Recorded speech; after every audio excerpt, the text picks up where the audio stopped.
Hello, and welcome back, everybody, to Talking Skritt, our Guild Wars 2 podcast about everything in and around Tyria. I'm your host, John, better known as Deo, around Yaks Ben, and we have a fantastic show for you. ESO Players talk about Guild Wars 2. Oh no.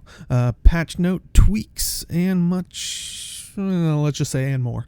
First, let me introduce you to my fellow hosts.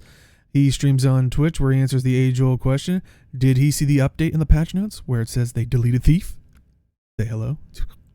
You can't use that like 5 times in a row. There's nothing going on. If we always say it, it will eventually be true. How can I make an age-old question when all I have are patch notes? Age-old question, are the classes finally perfectly balanced? No, Mesmer's suffering apparently. I was gonna say, wow. if I pondered that to him, I don't think we'd ever get to intro you. Which, speaking of which, she writes in streams for MMORPG.com, and ESO has, like I said, ESO has been talking about Guild Wars 2, but has it been enough to make her roar? Say hello to Robin. Mini shit. I can't wait to talk about that one. Yeah. That's probably going to be the meat of the podcast. So, but we're going to do it respectfully, but we'll talk more about that when we get to it. First up, we do have the patch notes for this past week. Like I said, it was mostly just kind of bug fix and stuff like that. But I saw one thing that crept up from some players. Basically, the change, players can no longer airdrop into bases in Drizzlewood Coast while in combat, in water, or in a down state. So I didn't even know this was a thing, but in down state. What? Yeah, I guess if you're willing to pay the price, which Drizzlewood, for people who don't know, is the new map that's kind of like Worldy World themed, I would say. It never occurred to me to try to airdrop while I was down. Me neither. So I never even tried. I just thought that wouldn't work. Wow. Okay. But yeah, a lot of people liked that idea, but I'm curious, or what do you think you guys would have preferred that mechanic? Because it sounds like, as I did, not even know about it. Right. Wait, what's airdrop in? Like you fly over the base, or it's basically one of those char hoppers drops you down and then you glide in. Like when you could click on the points and use the war supplies to tell basically waypoint over. Oh yeah, no, I never used that. So I don't know. It's great. It's great if you're like far down the map and you die and you want to get back quickly. You go to the waypoint and then he doesn't die. He's a thief. He runs away. That's what they do. Yeah. No, I mean, like, I don't know. Is there so I would assume that if you used it while you're in downstate, then when you come back in, you're not still in downstate. You're alive and shit. Sense. It's like it seems like it has the waypoint functionality. But so like, well, that's interesting without the they changed it to be more of a waypoint functionality rather than a waypoint where you can just click on it whenever you want in, which makes sense. Right. Mm-hmm. But I don't know. I kind of dislike it because being able to use it while you're in downstate would get you back in the action more quickly. But at the same time, like, what's the value of forcing? Well, I guess if you can't use it while you're in downstate, it forces you to try and get back up, or other people to try and help you, or something. Or you can get good. If everybody played Thieves, then we'd never capture anything because everybody would just run away all the time. Like Logan. He's a thief in disguise. Dang. What did I do today? Unloaded 2 barrels right there. I'm sorry, it was there. I couldn't help it. She was probably reading that ESO post and is like ready to fight. She's just clawing anything right now. Yeah. But yeah, it kind of brought up the thing of like the whole idea of like how when you're in combat, it kind of disables all this stuff. Do you guys think that's a detriment to the game? Because I know some people were feeling that way, but see how that's not intended. Like I said, if I'd known about it, I would have been using it. But I also don't feel like it's a huge deal because, like I said, it keeps you in the fight, like trying to get back up. If you don't, then you can waypoint, then you can wear drop. Like, it doesn't take that much longer. Mm-hmm. Though, and I've noticed this sometimes, and I see someone mentioning it in the the Reddit post that was talking about the patch notes, is the in combat thing wouldn't probably be as bad if it would end the second the last mob died, because sometimes right, it takes like a little bit and you're like, is there still an enemy?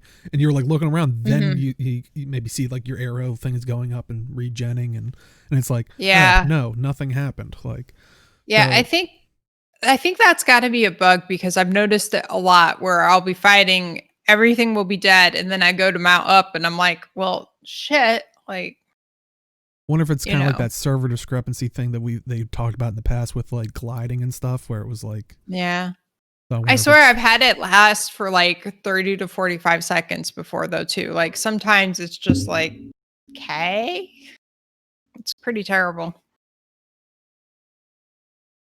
I mean, so I honestly, if they were able to maybe tighten that window somehow, like I said, I don't know what would be causing it, but yeah, I could see it not being as big of an issue, especially because I think a lot of that stuff is, people maybe wanting to maximize and farm, like jumping to locations. If you're stuck in combat and there's nothing to fight, it's like, yeah, that'll be frustrating. I agree with Zekriok saying that Drizzlewood Coast is pretty satisfying with the variety of events. I think that's one of the things that I really like about it, because you can go there and you can help out with the event in a multitude of different ways. Like, if you don't want to be on the front end pushing everything, like, you can do things on the back end that help. Which, I don't know. I love that there's that much variety. I also really love that if you're working on the story there, you don't have to worry about the progression of the meta to get the story done, which is really nice, because that would be very frustrating. Mm-hmm. And yeah, if for some reason people missed last 2 weeks, I think, yeah, that's not what we're trying to say here. Like, I think we all absolutely loved the new map. I feel like this is a small nitpick of it, but also a, probably, like we're saying, the in combat thing, a larger problem that's throughout the whole game. But yeah, but that might just be the limitations of being over the internet. Internet. That's why we should, everybody should have to go to Arena Studios to play the game. Yeah, I'm always sad when I find out about cool little bugs after they're fixed, because I'm like, damn it. That would have been cool to do. I should go try. Oh wait, they just fixed it. This is the most war I've seen in a game called Guild Wars 2. Yeah, you're kind of not wrong. I mean, we did fight a god. But that wasn't really a war. But he was, well, literally was the god of war. He was, but we weren't really fighting a war. I don't tell that to the people of Alona. Yeah. Like, I feel like it was more of a war when we were fighting Joko, just because, he had his army, we had our people, and we were doing various things. Balthazar had an army. I don't remember his army really at all. Like, at all. They are supremely forgettable to me. The ones clad in iron and fire. They're very, very visible. Also, yeah. I feel like we're going somewhere with this, but yeah, I feel like it was kind of the enemy out of nowhere, because, Quickmouth, 1/6 of the humans defected to Balthazar's side, because, all the people that followed him were like, yeah, our god's back, screw you guys, like, right. Yeah. I would have liked to have seen some kind of aftermath of that, where it's like, yeah, so how's that going for you? Yeah. Well, I do like the way they did it with Balthazar, where they had a lot of humans like trying to come to grips with it, especially the player character. If you were a follower of Balthazar, like they threw in some cool little things there too. But yeah, it never felt like a war to me, really. I don't know. Yeah, I was gonna say his thing did feel more like a race against disaster, right? Which is, I guess, a lot of the thing. Like, yeah, I would even say even more Jamoth for Hot was more of a war because you're dropped behind enemy lines type thing. Yeah, you're like in enemy territory a lot, and like, yeah. So war wise, I guess, yeah. Weirdly enough, the former god of war was the least warlike. But interesting. But yeah, any other thoughts on the patch notes or even this topic that just magically sprung up? we magically grew. Yeah, we don't got that much. But yeah, other than that, we do have. Wait, what I like is that there is internal politics and real conflict. Oh yeah, definitely. Actually, a lot of this will lead into. I mean, look how we naturally just went to like story stuff and stuff like that, which kind of was surprisingly to me one complaint from an Elder Scrolls Online forum post, and I'll happily link it for people. But I think you do require an account for that. If you do play both games, feel free to weigh in with your own opinion on their forums, but don't like rage and bash people, cause problems. It's also a fairly long read, so there is that too. But I'll throw it in chat, and if you are watching on Twitch or YouTube later on, links will be in the description, all that fun stuff. But it starts off by saying like the person played both games and kind of was weighing both options of what they like and dislike about both games, and maybe for them which game did various things better, and I guess overall which game wins out for them. And I think that's the important thing to always apply for a lot of this stuff is for the individual, because I think if you go through this, you will see a lot of it is personal preference, which I think we'll even be hitting upon as well. Which also, like, just from reading what he wrote, I think I can't tell if he was on a free trial account or a full account or not. Oh, I didn't even think of that. And it seemed like he, from what I could tell, it didn't seem like he was doing any of the expansion content. It seemed like it was all base game. That could just be my assumption, but it's just the way he spoke about things. So even there, that kind of changes the experience a bunch. And like Chad's saying, it comes down to like, your preferences. For them, they're saying content is ESO, gameplay is Guild Wars 2. See, that's the surprising thing. Well, yeah, that's something you can argue with as well, but that's also the surprising thing. You would think of that as like, oh, Guild Wars 2 has kind of the more better fighting, or at least looking wise too, and like I think it's more engaging as well.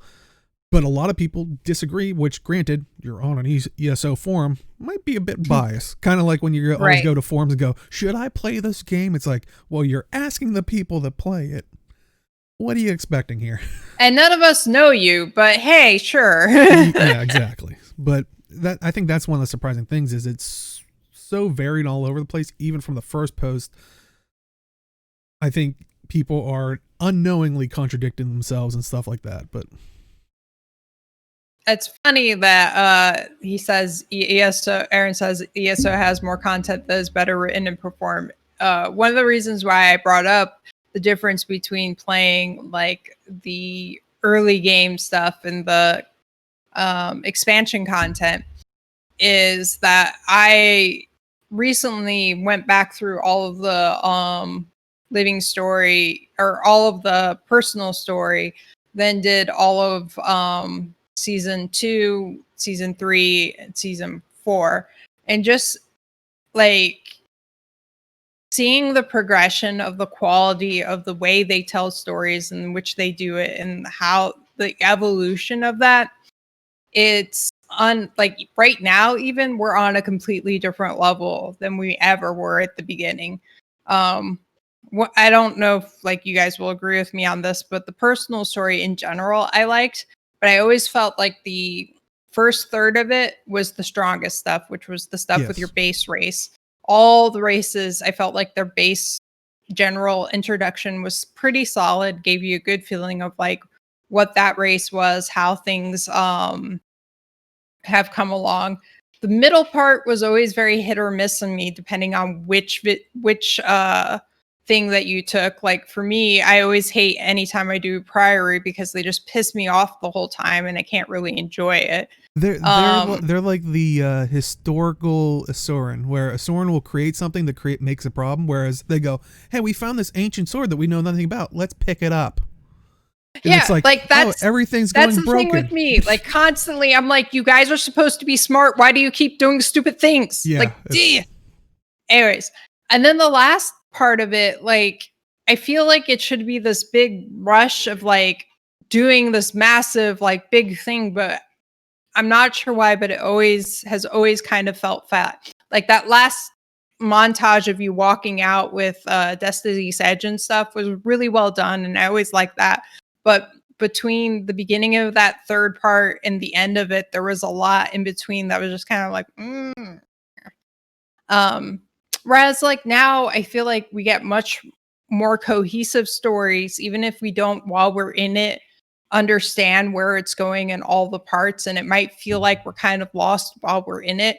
By the time you get to the end and going through it continually without the breaks, it's far more well done in a good package. And that's thing. Oh, go ahead. I'll let you fully I was going to say, well, that's also why I wish he had, like, he also may just not know about like the different versions of Guild Wars 2, of whether, you know, it's a full game trial and the difference of that, or if you're playing the base game versus the expansion stuff. But I wish he had given more information because it would put his experience into more context.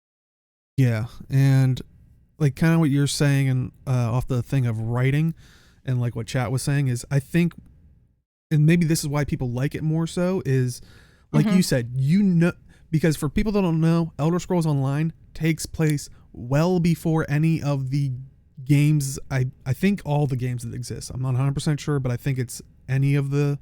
I didn't know that. Oh yeah, it takes that way they can play around with and stuff, and not right. But that's also the problem is they start the story, but you do know ultimately where it's going to end. Like you can't, you know, if you know about this character or a story about the character in Elder Scrolls Online as a legend, or sorry, regular Elder Scrolls as a legend, it has to end like this person has to live or something, like you. So maybe some people like that, and that's cool. Unfortunately, and I think we talked about this in the past, I'm pretty sure, like when ArenaNet makes the season stuff, they're like, this is where we want to end up. They just don't tell us. So they're doing that, just not. But for, I think, Elder Scrolls Online, it's forced. Yeah, like the Old Republic, similar to that, where it takes place in the early times. Couldn't they do like kill off the character and then like revive them later or something, or like surprise them still alive type deal? Or no? Oh, but that could get so hollow and like frustrating. I'm not saying do it all the time. Yeah. I guess, and I think they have done that in some of the stories, but that was actually characters that were only going to be like, they never were mentioned in like the other games. It was like, like some of the hero characters that you see like in cinematics for Elder Scrolls Online. I think they have done stuff like that. Right.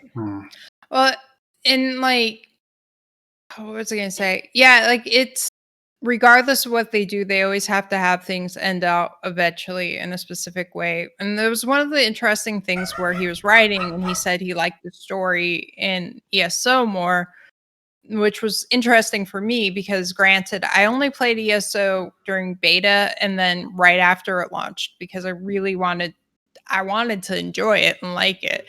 But like literally, I remember that you started in a dungeon and you got out. And then the only other thing I remember about it story wise was somebody was talking to me about a book having a soul, and that was weird. And that was interesting. I remember that because it was interesting, but it wasn't interesting enough for me to want to keep playing the game because the rest of the game I didn't enjoy it. Um so like we were saying, it's a lot of personal experience, and I really didn't like the fighting in it. Like, is ESO one of those ones that you have to level up the skill of each weapon by using it or something? Or am I okay? Yeah, that annoys me. I don't like that anymore. I like it because it's the different thing. Like I do like both games, and I guess since you said how much you've played of it, I played it back in beta when I was seeing it, and because I was curious. A lot of people were wondering, is it going to be an Elder Scrolls game or is it going to be an MMO? And yeah, I did get that feeling of an Elder Scrolls game, but I was like, is it worth paying $15 a month for something that I can get on a game? You know, I owned Morrowind, I owned Oblivion, I owned Skyrim. I can get that feeling there, and I don't have to pay more. Like, right. But I did say, I was like, and I stayed to my word. As soon as they announced, I was like, if it goes buy to play, like I didn't even want it to go free to play. I know that's usually the thing of like, this game's doomed. I'll come back when it's free to play. Like, no, I think they deserve money for a good product, but for me, it wasn't worth $15 a month every time. But granted, here it is now. Went buy to play. I've played buy to play, a la carte, all that stuff. I do now subscribe to it. So they got you. They were playing the long game with you. Exactly. But it's probably because I'm now also in a better financial situation, and that's the nice thing is I'm not worried that I'm like, well, I can no longer play anymore. I can just go, okay, I'm not going to sub anymore. I lose little bits here and there and stuff like that. But, right. Yeah. But I was going to say, performance is interesting, like, because, yeah, they do have some great voice actors and great actual actors that did some voices for it. So I don't know if you're talking about performance that way, but it still suffers from, I think, what Elder Scrolls games do because you have to, it does that focused dialogue thing. Whereas I kind of wanted to do this, but Guild Wars 2, you got, someone coming up like, oh, I'm hurt. And because we don't have a questing system, they go up on the hill and you run by them and they stay hurt. In ESO, it's like, hey, there's people up there. You talk to them. I'm fine now. There is a person over, like they, I didn't want to fall over, but they go into that zoom mode that like kind of takes that away. But and so even those little things I think should be part of the performance that I think, because the style of Guild Wars 2 does make it a little bit better, but that's also personal preference. Right. And I think in general, Guild Wars 2 moving to the dialogue happening in game and away from the like talking person cutscene with the artistic background probably helped them tell more cohesive, better stories. But like, I miss that little like talking people looking with the artistic background. Like, I know a lot of people hated that, but I really liked it. It was the Guild Wars 2 style. It was unique. I don't know. So, Age, your thoughts? We haven't heard from you in a while. What's your experience with ESO, at least, so people know? Yeah. So I did a little bit of the story of the getting, and then I did like a bunch of dungeons. That's mostly my part in ESO. I have a hard time playing like games like Skyrim, even though like I have 3 copies of them. It's just like I like medieval, like that type of medieval RPG styles of games, but I don't know, for some reason it just doesn't grab me as much. But I did enjoy the dungeoning and playing with people. I played with GW2 as well. But that's my experience with it. I don't think it's a terrible game as it is when I started playing it after it went free to play. I think it's a pretty solid game. There's obviously probably things that are issues that players that play it more would see versus like me as a casual player. And I think that's the thing. A lot of people are casual players, so they especially may when it comes not down mind. to 2 MMOs. That's a lot of time investment. So one you might be playing more casually and play 2 MMOs. Come on. Yeah, it's not that bad. I play too many MMOs. So it's very interesting in that regard, just because casual players won't see as much issues, or like will see as much news or things like that. It's pretty much generally for gaming. That's why we have kind of that issue with loot boxes, because people just buy things without really thinking about it. So but in terms of this person's post, I think he has some valid points. I can't tell from the ESO ones, but I can tell from like at least some of the Guild Wars 2 ones. The only one I disagree with is the camera, since we do have first person now, but maybe that person didn't know about it, so I can't really fault because them for it was such, and for people who don't know, it was such a, what wasn't it, the one guy's like pet project thing? Like it wasn't like even officially, like, I don't want to say officially implemented, because it is officially implemented. Yes, but it wasn't like, this is our plan. This was like something like they wanted to do for fun on this, side type thing. Yeah, it's one of those things that I feel like, because it was never made like integrated fully as a default option, it's not, as a new player, you're not introduced to it. You basically have to look for it or just find it on your own. So like I would understand just assuming that it doesn't really exist, or the action camera or all of that, Yeah. Mm-hmm. Anything else, if I disagree with it, it's just purely because of difference of opinion, which is totally fine. Yeah, a lot of it comes down to like, I think the first person, if I remember correctly, the first person in Guild Wars 2 works different than first person in ESO. Whereas in ESO, you like, if I remember correctly, you can always see the hands and stuff and the weapons that you're holding. Mm-hmm. And it's been a long time since I used first person in Guild Wars 2, but I don't think that's what it is with us, right? I don't remember. The only thing, and they might have changed it, because I know I used to play with it because it was funny, was the engineer kit. The flamethrower, I think, was big enough that it would appear on screen, so it almost looked like a Doom style game. Like, okay, yeah. But I don't think it would ever show weapons or anything like that. Yeah, I would say I was pretty sure it was fixed, which deeply saddened me. So, in Zekriak's point, I think it's valid for this person just because they're an ESO player and they want to focus on making ESO better. Yeah, and it feels like he's being honest about his experiences. Yeah, he's not saying once, like some of those posts later on are just like, because I play ESO, because like I said, it all comes down to perspective, or their own flavor or what they prefer.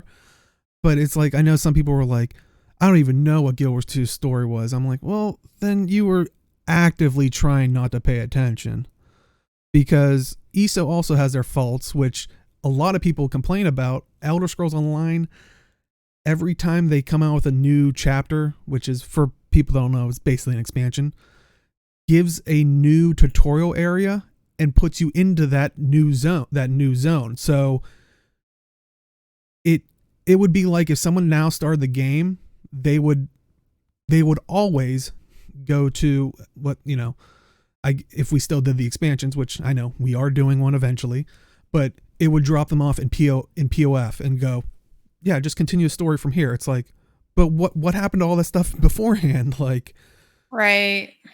Yeah. And it's kind of hard, especially if you like with season 1 being kind of like this highlight reel that you have to find, or not having that cohesive story between seasons and expansions. And right, because that was one thing I noticed replaying, is the gap between personal story and season 2 is huge. It's extremely noticeable, which I think they're trying to fix. I don't think it's gonna be perfect, just because a lot of that stuff was open area. But like when I think about it, it's like it's kind of like other MMO expansions. Like with WoW, it's like I went back for Warlords of Draenor. I played that for a bit, and like I really didn't have any idea what the story Any was at the time. context of what was going on? Yeah, all I know was what's his name? What's his name was War Chief. Garrosh Hellscream. Garrosh, there you go. He was War Chief. Vol'jin died for whatever reason they chose. Who died? Oh no, Vol'jin wasn't. Vol'jin was alive then.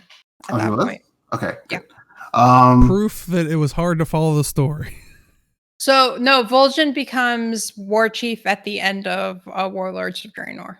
Okay, so it was after I was paying attention to the story. All right, so but anyway, well, I followed up on the story after because I was curious, but that like I just like went through and I played a rogue and I just had some fun. You know, I didn't really focus too much on the story. I just focused on what was going on at the time, like what I was being led to do for the story. I'm not really paying attention to what happened in the past. I don't know how many people go into a story and just like do what I do, or just go like, I want to know what's happening at all times and go back to do old story or something like that. Well, I think it depends on the game too, because also on whether you boost or not. Because if you play and level up through everything, you're at least exposed to some of the story here and there, depending on what you choose to do. That's true. But I think that's one of the flaws of the personal story, like flaws, is that when you're leveling organically, you can go do it, but you don't have to. And it's kind of like a suggestion, you know, like it's easy to miss it basically. And it's kind of like, it's interesting because other games don't necessarily have that problem. So like, let's say if I wanted to play a Tomb Raider game, you can jump from like the first Tomb Raider game that came out in like early 2010, I think ish, something like that. And then there's oh, you mean of the reboot? Yeah, the reboot. Sorry. Okay, I was like, no. Yeah, I meant the reboot. I apologize. Okay. And then you have what, Rise of Tomb Raider and Shadow Tomb Raider. Yep. So like, I feel like you could jump to any one of those like first, and like it's not horrible to follow the story. Yeah. Because I went from Rise to Shadow, and that's like in order, but I kind of forgot what the story was at the time. But you know, there's this faction, and at least like you have the basic idea of what you're trying to do. Right. Well, you get like a more complete, especially now if you play them one after the other, you get a more complete understanding of everything if you play all of them. But each one is also like a self-contained story, so you can do it individually. Versus if you and I think Borderlands is kind of a good example for like some game in between. So if you go jump to Borderlands 2 without playing the first Borderlands, you're gonna have characters from the first game, but they don't really distract you from the core of the second game. So there's various examples like that, but with an MMO, it's like it's always one cohesive storyline that they're trying to tell. Cohesive and WoW cohesive. They try. Yes. So it's and especially if writers are coming and going, you know, direction might change and things like that. So it's hard, especially like when you have to put out some story every 3 to 6 months. So yeah. And there's also a lot of different experimentations with how you tell stories in various games, which like there's a lot of ways to do it. It's not just all dialogue, you know. There's a lot of exploratory aspects you can pull in. There's a lot of ambient stuff you could do. Like there's a lot of ways to tell a story in a video game, essentially. I think for me, the way the story grabs me is that it has to be an interesting topic that they're talking about, or the person themselves and what the surrounding issue is for them at the time has to be interesting. So, for example, was it season 4? Yeah, season 4 was before Path of Fire, right? Yeah. Yes, because we're in. Yes. Wait, are we in 6 or 5 now? We're technically in 5, which is Saga, I think. Okay, So, then 4 would be after Path of Fire then. well, anyway, it's the one where Timey gets kidnapped. Oh yeah, so it was after. Yeah. Yeah, Okay. so it was after. So yeah, it's the one where Timey gets kidnapped, and that part of the story was the interesting part. Yeah, so it was post VO. So it was that part of the story had me very hooked and very interested because this is a person that we've traveled with, and she's like going to get kidnapped. She's going to get tortured and possibly killed. Right. And going through how do I pronounce it? Farner. Barons. What were you trying to say? I'm very tired. I'm sorry. The first city. Oh, the one that I had trouble with last week. Yeah. Yeah, I don't know. Yeah. Go back to last week where I stumble on it for 20 minutes. Yeah. Barnar or something like that, but yeah. I like that part just because it was a kind of like a very serious situation where you had to like go through the city, and I still I talked with writers about this. Like, I did not like how I had to solve puzzles and stuff. I should have just like blasted my way through. Anyway, right. But I digress. Like that kind of pulls you in. Like I feel like whatever game that you play, there should be some kind of tugging of pulling you in as either as like a emotional thing or like just highly interesting. Like, and it's hard to do because like you don't know how a person thinks, obviously. Mm-hmm. You don't know the people's interests. But the idea is to get someone involved in the story, immersed in the story, right. And so. Well, I think that's the reason why like trying to use a variety of techniques works well, because some things will work for some people, but no one thing will work for everybody. That's just the way it is. Like for me, what gets me to care about the story and what I'm doing is all about the characters. And if I like the characters and care about the characters, that's entirely what it is. If I don't care about the characters, then I could care less what's happening, And if I don't care about what's happening, then I don't keep playing most of the time. There aren't many games out there where I enjoy the gameplay so much that regardless of not caring about what's happening, I keep playing because I'm kind of a story motivated player a lot. So kind of along the lines, because I know a lot of people bring up like the world building. I think that's also important to note is Elder Scrolls the first game came out in 94. Right. It's had 26 years to build a world, and granted, they do go to places that I don't think any of the games touch. I think it's either I think it's the second one, maybe it's the first or second one where you actually go down like across the 4 corners of the map. But granted, it's not, the graphics weren't, established, but I'm sure they had ideas of what the places look like. Right. But compared to, Guild Wars 2 relies on Guild Wars 1 world building, which came out in 2005. So that time difference in between, I looked it up. That many years apart is literally the Marvel arc that we've had so far, from Iron Man 1 to, Avengers Endgame. Like, that's how long of time it's been. Like, if you remember watching Iron Man from the beginning, because that came out in 2008, so right around the 11-12 year mark. So that's a long time for changing of stuff. But so I think it, and once again, because it's placed there, they know where, like, they know if they can mess something up or if they have to mess something up, or what time, a lot of it I think is somewhat played out for them as well. I think with Elder Scrolls is very interesting just because there's a lot of lore that you can like pick up and read and stuff like that. And I think that's why a lot of people, like especially Deo, gravitates to it just because there's like a lot of lore pieces to it. So it's interesting how they keep it cohesive as well. Now I think about it. Well, I was gonna say for like not to interrupt you, I'll let you get back, but just want to throw in on an idea you mentioned before for games like Elder Scrolls, where the world they're building is so big.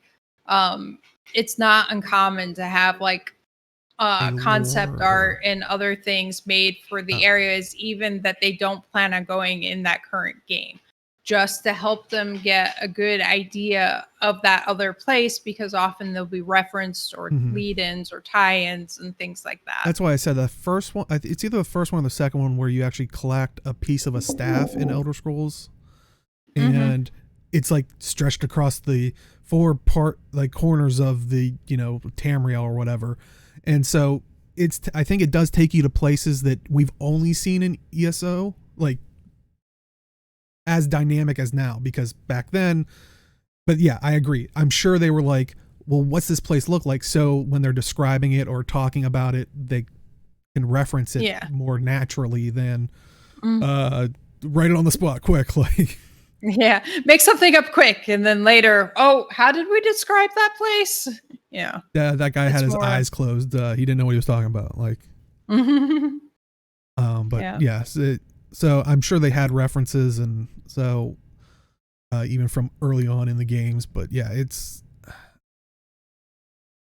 and it might, if someone from ESO is seeing this, they're probably thinking we're being very bad on it. But if you watch previous things, there's loads of stuff that I've recommended that ESO has done, like for the cash shop. For ESO, they have their crate system, and I even said, I was like, that's what Guild Wars 2 needs if they want to continue with their boxes, is a system that allows you to earn a secondary currency that you can then hopefully buy outright the stuff, which granted, I still don't like Guild Wars 2's because it's a little delayed. Like I remember Arlie, what was it, the jackal, or no, you wanted the bunny backpack or something. Yeah, it just came out. The bunny backpack. But so, I still think ESO does that a little bit better. I went through so many keys. Yeah. But I don't even, has that come into the Black Line statuette thing? We missed it when it was in there. Or like I had it, but I didn't have enough statues at that point. Oh, okay. So now I have tons of statues, but it's not in there. Actually, now that I think about it, it's like ESO has like dungeons that we don't have. We actually haven't gotten. They still do dungeons? Yeah. We haven't gotten any hard content in a while. It's been a year for raids now, I think, and it's been about 8 months. We got a raid. Did we not? Strike missions not strike missions. Right. I thought there was a raid too somewhere, but I guess I forgot. Yeah, because strike missions are definitely fine. Like training. Well, strike missions are like training for concepts of raids, basically. Yeah. But there's no actual no new fractals or raids for a while now. So it's very interesting. I didn't really think about it, but yeah, that's kind of a problem. I mean, I know it's catering to the 1%, but like it helps with like the longevity of the game when you've done a lot. Well, it also gives like players something to reach for, Yeah. I mean, I'm still not a fan of raids in Guild Wars 2, but I still think they should support the 5-man content. But unfortunately, it feels like all the group content has kind of gone to the wayside, except for group content, as in cooperating in meta events in the open world. Right. Which, it's kind of hard to say that's group content. Like, yeah, go ahead. There's really no need for guilds right now, honestly. Right. Outside of like commendations if you wanted, and because that's what kind of sucks right now with Guild Wars 2. It's like I don't feel like I need a guild. I can just go and do stuff and like do LFG for anything else, I guess. Right. Well, that's like what we were talking about recently, where we wish that they would update guild missions and maybe add some more guild missions or more reasons to do guild missions and stuff. Because like it's been years since we've done them, because literally like we did them so many times, they're boring now. And also like I have so many of those guild commendations, but I don't really have anything to spend them on at this point, you know? And maybe I misspoke or gave her the wrong idea, but I wasn't saying fractals are no longer support. If I did say support, I do apologize. I know they still have people that are allegedly working on that, and I don't think they've said there's no one working on raids. So supposedly there's people working on those things. They've said that they're working on it. It's just going to be slower. Yeah, we just haven't had any in, like Age said, like a year plus type thing. So that's what we were referring to as we haven't seen anything, and it feels like we haven't got any group content love type thing. When it say raid fractals are on hiatus, they're still working on them. They're just not going to be regular. Like they're going to be when they're done, basically. I mean, the only thing that they're really working on is story, which is good. And then they have the strike missions, which are good. But I thought the whole point of strike missions were to get people into raids. So when you put out a new raid, that would like entice people to maybe try that. Right. What else? Also, well, events, obviously. I would say that I think ESO, from a business marketing side, entices people more because they usually have those ESO Plus, which is their optional subscription, like free weekends or for like a couple days where it'll let you make a new account if I'm like, oh, hey, you should play this with me. And they're like, well, I don't want to buy the game. They can hop in and, get the game right then or get the game for those couple days. Or even players that are already established, they give them a taste of what the subscription offers. So it's enticing them to maybe buy into the optional subscription. Right. And they have a very friendly way of, you're not like, because for people to understand, I guess ESO Plus, it will, apart from the chapters, which are kind of like the expansion things, it will give all the DLC, unlock all the DLC, like crafting bag and stuff like that, which crafting bag, think of like your Guild Wars 2, the material storage, but unlimited, like it's not stuck at 250 or with upgrades.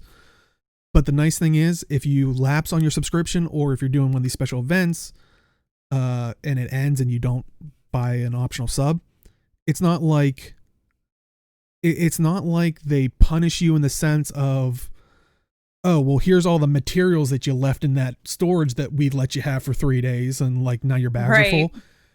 It'll keep it in there. You just can't put any more in. And also anything you've earned in those DLC areas, you get to keep. You just can't go back into those areas for those reasons. So it's a little pretty nice though. Yeah, it's very consumer friendly from that aspect.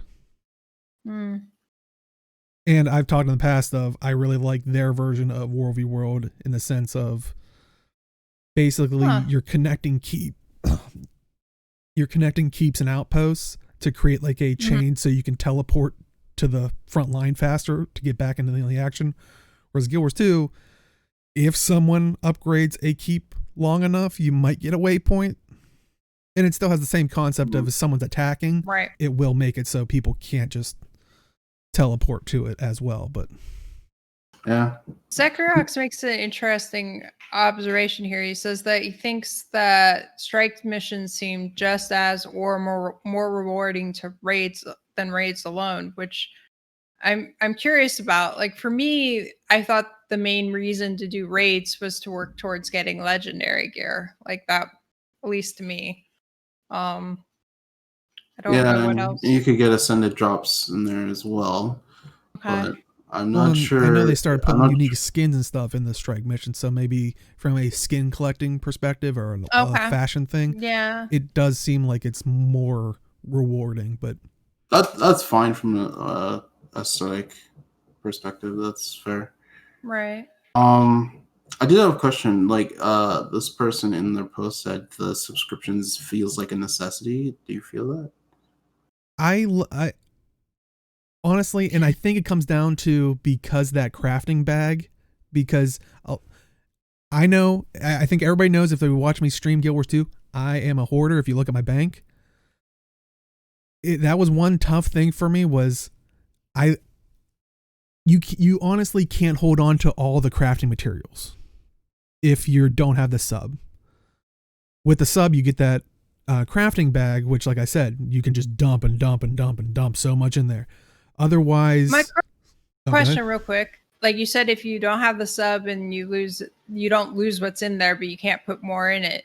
But if your trial runs out, can you still pull stuff out of there? Yes, you can. You can withdraw. Okay. So if you wanted to craft something, it's just if you withdraw and you maybe withdrew too much, you can't put that little back in or something. Okay. But I don't know how you do it with one bank tab. Insane. Yeah. But Slip says your inventory bank triggers him. Yeah, I sometimes feel bad when I start when the New Living Story. I'm like, okay, I'll stream the story stuff, and then I open up my character. I'm like, oh god, I haven't touched this horrid inventory and I'm like, I'm streaming in 5 minutes. Oh, people are gonna hate me.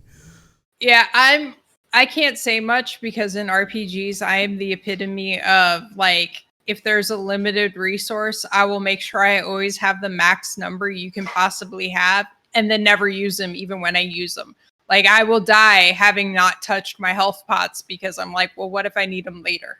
Mm-hmm. Even though I have a max stack, Yeah. Oh, yeah. It's just, yeah. But, yeah, I think I'm going off the top of my head here, but I think ESO Plus's optional subscription does give you an experience boost. But like I said, I leveled up, I think, one of each class to at least the original 4, because I think I was subscribing when they released 2 new ones. But I think I leveled up multiple ones because I did different things to max level and champion 160, which let's just say, let's refer to that as max level. I don't want to get into the ins and outs of that because we'll be here all day. And I think ESO players know that. But I got to that without that experience boost. Is it nice? Sure. You're going to get to it faster. But is it necessary? Is it like how I remember when Knights of the Old Republic switched over and they were like, there's not enough missions in the zones for you to level up. Right. With the change in experience, they didn't do that. It's better now. It's much better now. But yeah, initially that was terrible. Yeah, they never did that, or if it was for a day. I never noticed it. Yeah. But you also get double bank space, which is nice, but once again, I think you can get normally I want to say 200 or 300 bank space, which would then upgrade to 400 spots or something like that, or I think it might be 200 spots, but once again, that just means you can't collect and hoard everything. You could still manage and have alternate armor sets for builds or something, but you're not going to be able to hoard everything. I think the sub is $15 a month. They've now given you, they used to give you 1,500 crowns, which is basically kind of like buying $15 worth of it. Now they give you $16.50, so it's even a little bit better. They do give reduced time on crafting things, like when you're researching a trait, it can take exponentially up to I think 30 days with traits or with points allocated. I think that lessens it by maybe 2 days, but I think I did the majority of them also myself on one character, because I know people do multiple characters without that prior. So like I said, it is just saving time, a very small fraction amount of time. It does increase, I think, double the amount you can place furniture in your home instance or your home. So like I said, the only game changing ones I would say is the experience. Otherwise, it's kind of all cosmetic or just a nice thing if you are a hoarder. So for me, No limited action bars? No. Well, I mean, it is, but it doesn't get fixed by buying the subscription. So you do have only your two because it's attached to your weapons type thing. So kind of like Guild Wars 2 in that sense, but it's slightly different. But we won't get into that stuff. But yeah, I know a lot of people say that it's vital. I think a lot of people, because a lot of people have mentioned, can't you make it so we can just buy the unlimited crafting bag? I'm like, well, no, that's why they want it there, because that's the only thing that keeps people there. Yeah. Makes sense. Yeah. But that's definitely sounds like the main selling point to me. it is. I mean, like I said, it's nice to have everything on like DLCs unlocked, but you can buy that a la carte. Like people have recommended that, I've seen in the past, where it's like, subscribe to the game, you get your crowns for it, unsubscribe after a certain point, and you can use those to buy the DLCs that maybe you want to go back into. So if you subscribe to ESO and then you unsubscribe, do you still have access to the DLC content, or whatever DLCs you have bought officially? If it's only unlocked through that ESO Plus, then you do not have access to it. You still have access to anything you've collected or even skill and trait lines that you've earned there. Oh, okay. You can, because they make it so it goes throughout the whole world. So, for example, it would be like if POF was a DLC and we had an optional sub. When you went to POF on your optional sub and got the mounts, you can take them all over the world, but say if you canceled the sub, you can't go into the POF areas, but you still get to keep the mounts because that's something you earned onto your character. It's just you couldn't go back to those zones. So that's fair. More like that. Yeah, it's a very, I would say, consumer friendly from that aspect of canceling a subscription. Yeah. Cool. But making bang characters. I already know people make bang characters on ESO with all the room that they have. But like I said, I hope neither side thinks we're saying that one game is better than the other, and I know a lot of people in these forums are saying that, but I think it comes a lot down to preference. Oh, that's the one thing I want to bring up, but we'll be here all day. I'll just say it real quickly. The guy in the main post said about trading. Guild Wars 2 has an easy-to-use, global, accessible trading house. ESO, I hate the guild auction things, like, because it's per the guilds basically auction off spots in the towns, and it's per guild. So if you want to find something, it's not like you can go to a universal thing and see all the listings. It's go to this stall. Hey, this thing's here for it. First off, it might not even be there. Check 5 stalls. Hey, it's here for 100,000 gold.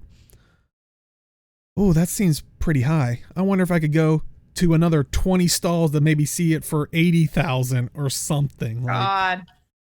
Yeah, that sounds terrible. They love it. So yeah, I know the ESO players that's your game. You love it. For me, it sucks. Is it like players make stuff and they put it up on or drops sale? Or anything like that? Like it can be crafting mats or anything like that, or even rare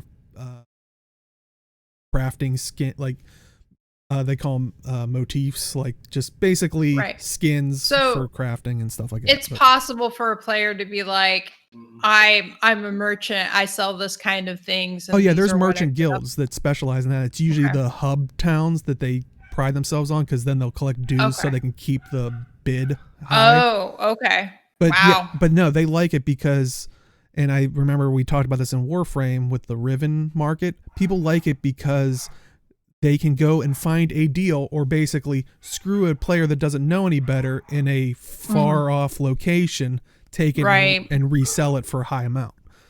Right. If that's your gameplay, okay, but it's just not mine. Yeah. Yeah. And it's a lot harder to do in a global market because you'll see all the listings. Cool. But like I said, I think both have, do well. Honestly, for me, I think ESO ticks all the boxes that I would find in like World of Warcraft for me, but also stays in the action combat realm more so than like I've always said, I can't go back to like those, like WoW and like Rift and stuff. I've tried, but it hurts. You're just like, where's my dog? It's like when I played WoW and I went back to EQ and I'm like, I hit the attack button. It's been 5 minutes. Am I lagging? No. It's just that slow. That's just how it works. Yeah, it's literally, it feels like someone's there with pen and paper calculating instead of a algorithm trying to. Right. But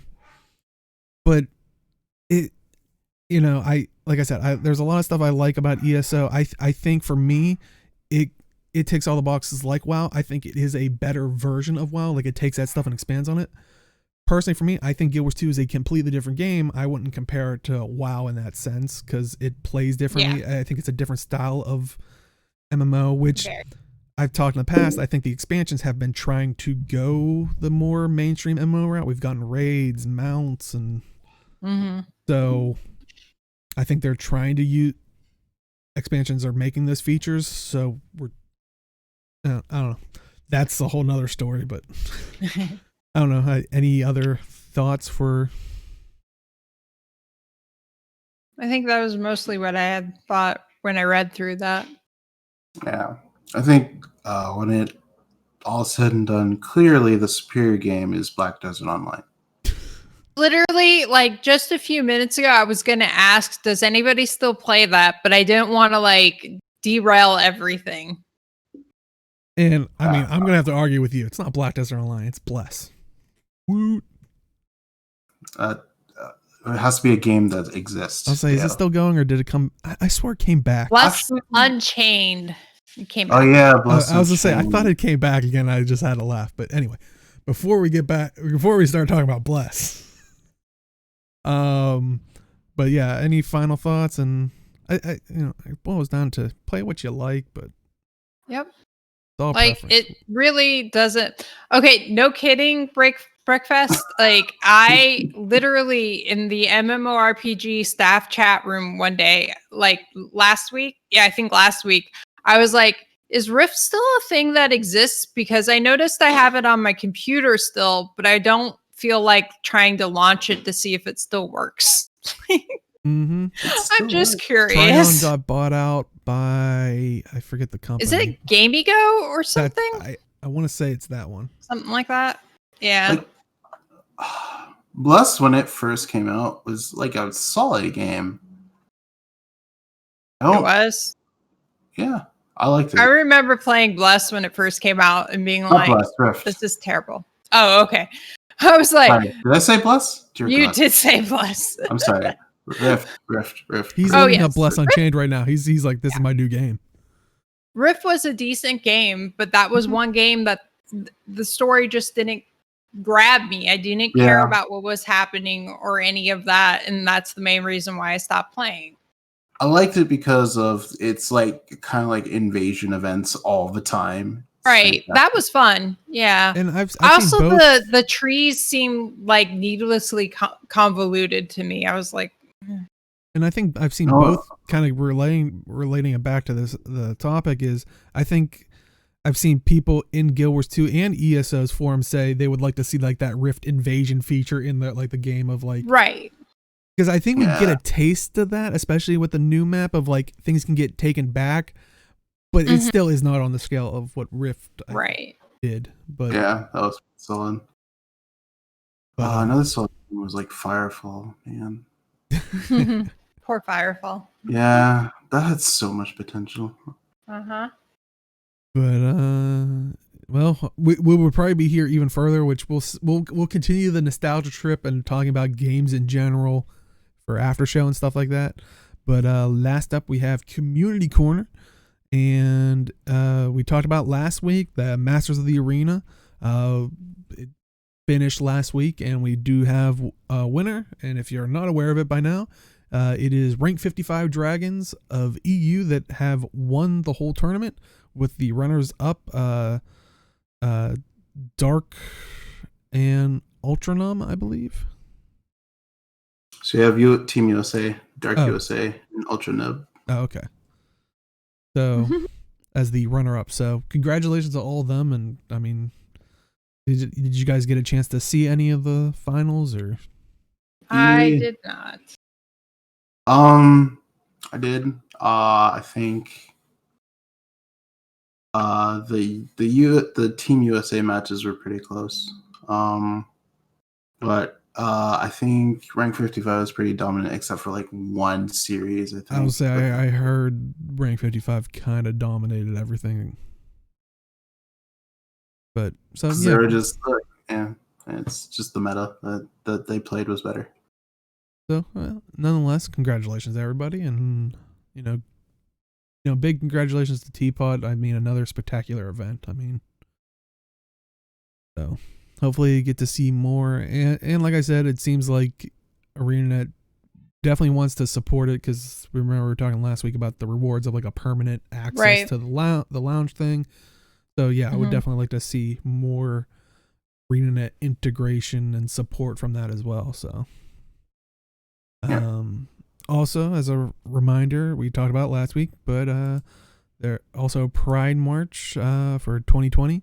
Gamers Giving Back, which I'm sure you're familiar with Day in LA and Toga event.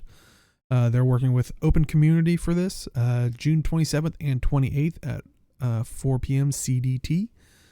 Basically a march across Tyria, spreading love and joy, basically supporting LGBTQ plus with friends and family. You can see their contact and whatnot, and NA and EU depending on what side you're on. But I think they're gonna have like contests and events and stuff, so it'll be definitely a fun time. The 27th and 28th a weekend? I believe so. I believe the 27th is the Saturday. Okay. Yes. Saturday and Sunday. Nice. But definitely check it out. Last up, it's a bit of house. Well, I don't want to say house cleaning. I guess it is, because we're throwing out some old furniture. I kind of feel bad because I know the person that made this stuff. That wasn't an insult. We love it. It's been here for so long. But actually in chat, we have Zachryox, who has actually been on the show prior. I believe it was one of the episodes where you all left me. I was here. Oh, were you? Okay. Yeah, I was gonna say I wasn't here, but yeah. I wasn't sure if it was like the PAX one or not, because I know there was some where you all were gone, but. Oh yeah, where everybody just abandoned you because you refused to leave your stoop. Yes. Well, why doesn't like a problem then? Hey, what's happening this year? No one's leaving their stoop. Yeah. Honestly, I was thinking about it the other day. I'm already sad if PAX South doesn't happen, because I'm already missing Jim and Krista, and I was hoping to convince H to come down for it too. I like how you're not even adding me to that list. You're like, I just know. I've given up. I invited you for like a decade. I'm done. Well, maybe Zachryox could come up and hang out and stuff. I don't know. Wait, actually, no, because if you all leave, I need people to come on the show. But speaking of which, we keep derailing it. But Zachryox actually reached out to us and showed us his artistic talent, which is far better than anything I could ever do. But we are planning on changing the look, and it will start next week. You just figured we'd show it off here, and here's kind of the some of the assets here. But for people who don't know, you can check out Zachryox, twitch.tv/Zachryox, and that's ZEKRIOX. He of course plays Guild Wars 2, but he also plays a variety of games. I think what's the Riot game that just recently came out? Vigilant? Team Fight Tactics. No, Vigilant or something. Valorant. That's it. Valorant. But I think that was one of the games he was playing. Some, but lots of cool stuff. But yeah, he made that stuff for us, and so like I said, that will all be rolling out next week. So definitely check him out, and I'll throw in his. You can also find him on Twitter, Zekriox, same spelling. But I'm super excited because, like, as much as I like our current one, it's very Heart of Thorns, and we are so far from Heart of Thorns now. I know, we always it feels outdated. Get that criticism. I'll miss the logo because a logo was the original logo was something someone came up with in GBN, and then I stuck the globe in there to make it feel more newsy. I was like, news programs always have a globe, and it's always spinning. So that was always my. You could replace that moon bit with the globe if it makes you feel better. Zekriox, don't listen to him. He's been honestly, and like he's been super kind. Stick it behind the. Well, he's been stick it behind the logo. Okay, I was gonna say he's been super kind and helping us, and even before we've even asked, he'd be like, "Hey, I got another idea and stuff." So he's been super cool. I would recommend, if you like this stuff and he's available. I'm not demanding that he start just doing this. Clear your schedule, Zekriox. Yes, for everybody. Yeah, I demand it. But no, I can't wait to start using it. And like I said, he had a lot of cool ideas. Was willing to, alter a couple things here and there. If so. Definitely recommend them for any streamers or anything like that. But like I said, I threw his Twitter in the description, but his Twitter and Twitch will be in the description if you're watching this on YouTube or Twitch in the VOD. But yeah, looking forward to seeing that next week. But sadly, I think that is all for this week. So Age, where can they find you? You can find me on Twitch or YouTube at Age Night Road. We recently did a watch party for the PlayStation 5 event. You can find that on our YouTube, which Dale will mention later. For now, I'm super busy with work, so I haven't streamed this week. Probably not next week either. But I'll try my best. And I guess you can follow me on Twitter just to be entertained, I guess. There you go. Awesome. And Robin, where can they find you? You can find me on Twitch, Twitter, and Instagram at Arlie82. I also stream on the MMORPGCOM channel, Twitch channel on Wednesday nights and Sunday mornings. Wednesday nights is, usually raid night, but we've killed the final boss. Yay. So on Heroic. So we're kind of mostly done. We'll go back to get the achievement for people, but I think it looks like we're going to work on clearing Mythic of the last raid so we could get people mounts, do achievement runs, things like that. And then Sunday mornings I play whatever the hell random game I want to play for funds. So this weekend I think I'm going to be playing Destiny 2. Oh, so we'll see what that's like. Nice. Sounds awesome. Yep. And you can find me at simply_Deo on Twitch and Twitter. And it's just so weird that Age has no time to stream, and now I'm streaming. God, I just can't get over that. You have stolen his mojo. I just can't get over that. It's so weird. But I try to do it on my Twitch on Monday. See, I don't even remember anymore. Monday, Friday, and Sundays. This past Friday, we actually played Deadlock Protocol, which is the new little Warframe update. God, was that fight annoying. But we can even talk about that after show and all that stuff, or go watch it and see how annoyed I get with it. But if you are just popping in, do stick around. We do a bit of an after show. If you want to watch this in full, we do highlight it on this Twitch channel, which if you're watching live, just hang in there. It should be up there by the end of tonight, which is, if you're not familiar, twitch.tv/madrealms, 2 A's in the mad. If you want to watch it on YouTube, if that is your platform of choice, youtube.com/madrealms, 2 A's in the mad. We do also put it on our website, madrealms.com, and surpriser, 2 A's in the mad. But remember, on YouTube, that's also where you can watch the like Age was saying, the PS5 thing. We had to alter it a little bit, but I think everybody's aware of the fear of the DMCA takedown stuff, so we couldn't really leave it up on Twitch. But we did take out all the stuff that probably could get us potentially taken down, and it will be up on the YouTube. So definitely enjoy that and hear Agent Malthanis' thoughts. But that is it for this week. Like I said, we'll see everybody next time, and with a new set of assets. See everybody in the game. Good night, everybody. Yes.